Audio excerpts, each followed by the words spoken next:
Pakistan cricket team का head coach कौन होगा, इस पर फैसला ना हो सका। पीसीबी के जराये का बताना है कि शेन वॉटसन के पाकिस्तान टीम के हेड कोच बनने के इम्कानात खत्म हो गए हैं। पीसीबी ने शेन वॉटसन के साथ कोचिंग से मुतालिक बातचीत की थी। वॉटसन के खानदानी और पहले से तयशुदा प्लान्स कोचिंग की राह में आड़े आए। शेन वॉटसन के मुआवजे के बारे में चलने वाली खबरों में भी सदाकत नहीं है। शेन वॉटसन पीएसएल में कोयटा ग्लैडिएटर्स की कोचिंग के बाद अब वापस रवाना हो चुके हैं। पीसीबी फुदर पीसीबी फजूल किस्म की पीसीबी जिन्होंने सिर्फ और सिर्फ अपना मजाक बनवाना है पूरी वर्ल्ड क्रिकेट में, चाहे वो पीएसएल को ले लो, चाहे वो पाकिस्तान की क्रिकेट को ले लो। हमारी पीसीबी ने सिर्फ और सिर्फ हमारा छलकना और हमारा घंटा बजवाना है हर जगह के ऊपर।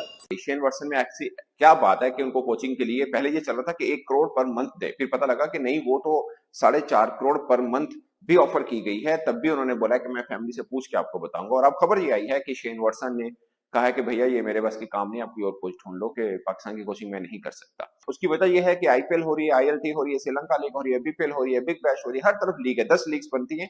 और पीएसएल का स्टेटस ये है कि तकरीबन फाइनेंशियल वाइज वो 6ठे नंबर पे आती है। और शेन वॉटसन ने पीसीबी को बोला कि इधर आओ, जरा मेरे पास आओ, इधर खड़े हो जाओ, और फिर थड़ा करके थप्पड़ जो है दे मारा है। शेन वॉटसन ने खुद ये कह दिया कि मुझे तो इस रेस से निकाल ही दें, मैं तो जो पाकिस्तानी टीम का हेड कोच बनना ही नहीं चाहता। मेरी आईपीएल में कुछ कमिटमेंट्स है, मैं तो वहां पे जाके जो कमेंट्री करूंगा। और वकार यूनुस भी रहे हैं माजी में कोच, कई पाकिस्तान का हो, मिसबा भी रहे हैं पाकिस्तान को, या कहीं वकार यूनुस से कोई कोचिंग का एक्सपीरियंस नहीं है, मिसबा कोई कोचिंग का एक्सपीरियंस नहीं, मिसबा हफीज कोई कोचिंग का एक्सपीरियंस नहीं। फिर कहां से लाएंगे? इवन बाहर का भी आए, बाहर का भी है। जिस देखिए ये जो आके बैठ के बात करते हैं ना जी, हमने इतना अरसा क्रिकेट खेली, हमें सब कुछ पता है। भाई दुनिया बदल चुकी है। आपकी क्रिकेट के साथ आपका कोचिंग कोर्सेज का एक्सपीरियंस होना बहुत जरूरी है। आपके पास जो अपना एक्सपीरियंस शेन तो वॉटसन है, ने किया हुआ है कोचिंग कोर्स। शेन वॉटसन नहीं होना चाहिए उसको भी कोचिंग कोर्स, इसमें नहीं होना चाहिए। आईपीएल हो रही है, आईएलटी हो रही है, श्रीलंका लीग हो रही है, बीपीएल हो रही है, बिग बैश हो रही है, हर तरफ लीग है, 10 लीग्स बनती है। और पीएसएल का स्टेटस ये है कि तकरीबन फाइनेंशियल वाइज वो 6ठे नंबर पे आती है। अब पाकिस्तान क्रिकेट बोर्ड ने इतनी ऑफर क्यों कर दी थी? वो इसलिए कर दी थी कि आप किसी भी कोच को ढूंढेंगे जो थोड़ा बहुत कोच होगा, वो महंगे दामों में मिलेगा। आपको याद होगा मिकी आर्थर को हम $15,000 पर मंथ दे रहे थे, और वो ऑनलाइन कोच था कि वो कंप्यूटर पे बैठ के हमें ऑनलाइन जिस तरह कोचिंग होती है वो कर रहा था। उसकी वजह ये थी कि वो डर्बीशायर के साथ भी कोच था। तो उसने बोला कि पाकिस्तान क्रिकेट का तो कुछ पता नहीं है, कल कोई नया चेयरमैन आएगा, मुझे टाटा बाय बोल देगा, मैं कहाँ जाऊंगा, मेरा भी तो करियर है ना। तो मैं डर्बीशायर को नहीं छोड़ूंगा। अगर आपको मुझे कोच चाहिए तो मैं आपको वर्ल्ड कप में तो फिजिकली हाजिर हो जाऊंगा, वैसे मैं ऑनलाइन कोच रहूंगा। और पाकिस्तान को मानना पड़ा। उसकी वजह थी कि कोई गोरा कोच आने को तैयार नहीं है, कि भाई आप अच्छे कोच को बुलाओगे, उतने पैसे नहीं देते हो, अगर उतने पैसे दोगे तो आपका पता नहीं है कि आप खुद भी हैं या नहीं है बतौर चेयरमैन पीसीबी। आपको याद है पिछले साल पूरा हमारा कैसे गुजरा है। शेन वॉटसन ने इनकार कर दिया। अब किसी और गोरे को पकड़ेंगे उसका भाव ज्यादा होगा। 2 दिन पहले यहां पर ये खबर चल रही थी कि शेन वॉटसन ने पीसीबी से जो है वो 1 करोड़ की डिमांड की है। हालांकि 1 करोड़ शेन वॉटसन के सामने कुछ नहीं है। उसने अगर डिमांड करनी होती ना, वो 5-6 करोड़ की करता या इससे ज्यादा की करता। हालांकि पीसीबी ने जो 4.6 करोड़ की ऑफर उसे दी है, लेकिन उसने ठुकरा दी है। उसने बोला कि भाई मेरी कमिटमेंट्स है आईपीएल में, मैं जो है वो आईपीएल में जाके कमेंट्री करना चाहता हूं, और फ्रेंचाइजीज के साथ जो है वो मेरी कमिटमेंट्स है, मैं वहां पर भी जो है करूंगा। तो मुझे क्या है कि मैं पीसीबी में आऊं और यहां पर आके पाकिस्तानी टीम का हेड कोच बन जाऊं 4.6 करोड़ लेके।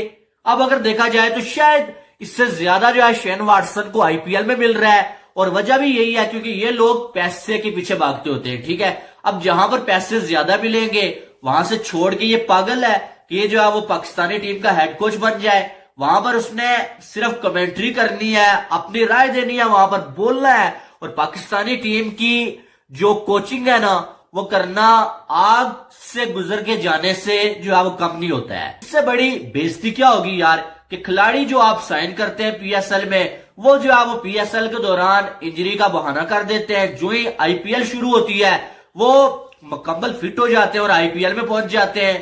पीएसएल के दौरान अनफिट, आईपीएल में फिट हो जाते हैं वो। आप राशिद खान को देख लें, आप रेसी टोपले को देख लें, आप जो है वो शमार जोसेफ को देख लें। कल जो आप पहुंच गया वो लखनऊ में, और इतने दिन से वो ये कह रहा था कि मैं इंजर्ड हूं। इनकी क्या औकात रह गई है पीएसएल की। उसने सीधा बोला कि मेरे छनकनो, ये जिम्बाब्वे के अगेंस्ट में नहीं आऊंगा कोचिंग करने। दिल ही दिल में ना ये अपना ना कंपैरिजन करते हैं बीसीसीआई से कि यार हम ना, ये अपने आप में पता हो तो क्या समझते हैं पीसीबी वाले कि हम दुनिया का रिचेस्ट बोर्ड है, हम ऑस्ट्रेलिया से भी ऊपर है, इंग्लैंड से भी ऊपर है, इंडिया से भी ऊपर है। हम टांगे के ऊपर टांगे रख के पीछे जाकर ठुटा पड़ता है इनको, पुत्र पैसे तो है नहीं आपके पास, आप मेरे झनकने का मीर बोर्ड हो। शेन वाटसन ने बोला कि मुझे अगर रखना है तो 1.5 करोड़ में रख लो, ना भाई फिर साइड पे हो जाओ। पीसीबी ने बोला हमारे पास 1.5 करोड़ नहीं है, हमारे पास 1.5 करोड़ होता तो हम अपने स्टेडियम्स में शादी वाली कुर्सियों की जगह के ऊपर दूसरी कुर्सियां ना लगवा लेते। हमारे पास 1.5 करोड़ होता तो हम जहां पाकिस्तानी स्टेडियम्स की छतें ना नहीं लगवा लेते। हमारे पास 1.5 करोड़ होता तो हम अच्छे वाले ब्रॉडकास्टर ना ले आते। हमारे पास 1.5 करोड़ नहीं है। पाकिस्तान क्रिकेट टीम का हेड कोच कौन होगा, इस पर फैसला नहीं हो सका। मजीद बात करेंगे सोहेल इमरान से। सोहेल इमरान, मजीद बताइए। जी, मजबूत उम्मीदवार थे शेन वाटसन, जो साबिक ऑलराउंडर हैं ऑस्ट्रेलिया के, और उनका कोई ज्यादा तजर्बा भी नहीं था कोचिंग में, सिवाय उन्होंने फ्रेंचाइज क्रिकेट में नुमाइंदगी कोचिंग की थी, और उसके बावजूद पाकिस्तान क्रिकेट बोर्ड की उनके साथ बातचीत चली थी, क्योंकि इस वक्त खाली है ओहदा मोहम्मद हफीज का, जब कॉन्ट्रैक्ट खत्म हुआ था और उसके बाद तलाश करना शुरू की गई थी पाकिस्तान क्रिकेट टीम के लिए। लेकिन अब जराए इस बात की तस्दीक कर रहे हैं कि शेन वाटसन, जिसके साथ पाकिस्तान क्रिकेट बोर्ड ने बातचीत की थी कोचिंग के लिए, अब वो खत्म हो चुकी है। अब उनके कोच बनने के इम्कानात खत्म हो चुके हैं। देखिए, जब उन्होंने पहले डिमांड किया था कि उनको पर महीने पाकिस्तानी करेंसी में लगभग 1 करोड़ चाहिए, तब पाकिस्तान में हाला मचाना शुरू हो गया था कि इतना पैसा क्यों आप दे रहे हो। और हालांकि अगर आप देखोगे ये कोई ज़्यादा बड़ा रकम है नहीं, अगर आप बाकी कंट्री के कोच के पैसों के साथ कंपेयर करोगे तो मतलब महीने में इंडियन करेंसी में 30 लाख के आसपास बनता है। और मुझे याद है लगभग 6-7 साल पहले हमारे ओडिशा में रणजी टीम का एक ऑस्ट्रेलियन कोच को लाए थे कुछ महीने के लिए, तब उनको पर महीने शायद 30-40 लाख रुपए दिया जा रहा था, और बाकी सारा फैसिलिटी उनको 5 स्टार होटल में वो रहेंगे, बाकी और बहुत सारा फैसिलिटी उनको दिया जा रहा था। मतलब आज से 5-7 साल पहले की बात मैं कह रहा हूँ। लेकिन अब पाकिस्तान में उनका मेन टीम का हेड कोच के लिए भी वो रोना धोना कर रहे थे। हालांकि वो अब बोल रहे हैं कि नहीं, वो पीसीबी तो उनको पर मंथ 4 करोड़ देने के लिए भी राजी था, लेकिन उन्होंने ही ऑफर नहीं माना। ये ऐसी बात हो गई कि जब सामने वाला खुद चला गया हो तो उसके नाम पे पर्दे के पीछे आप कुछ भी कह दो, कोई तो उसे प्रूव करने वाला है नहीं। शेन वाटसन तो स्टेटमेंट देंगे नहीं क्योंकि प्रोफेशनल है, लेकिन पाकिस्तान मीडिया में आपको पता होगा अगर ये न्यूज़ चला जाएगा कि नहीं पाकिस्तान पैसा नहीं दे पाया। और आईपीएल तो वो आ रहे हैं, लेकिन आईपीएल में ऐसा बात नहीं है कि वो कोई टीम का हेड कोच करेंगे या फिर कोई टीम के साथ वो ज्वाइन करने वाले हैं। वो आईपीएल में आकर कमेंट्री करेंगे। मतलब आप सोचो 1 करोड़ तक तो शायद वो राजी हो गए थे, मतलब उससे भी ज़्यादा पैसा उनको उनके पाकिस्तान के हेड कोच होने में शायद जितना पैसा उनको मिल रहा हो उससे ज़्यादा उनको आईपीएल में मिल रहा है। इसी वजह से वो कमेंट्री करने के लिए, आईपीएल में कमेंट्री करने के लिए पाकिस्तान की हेड कोच की पोस्ट को लात मारकर आ गए।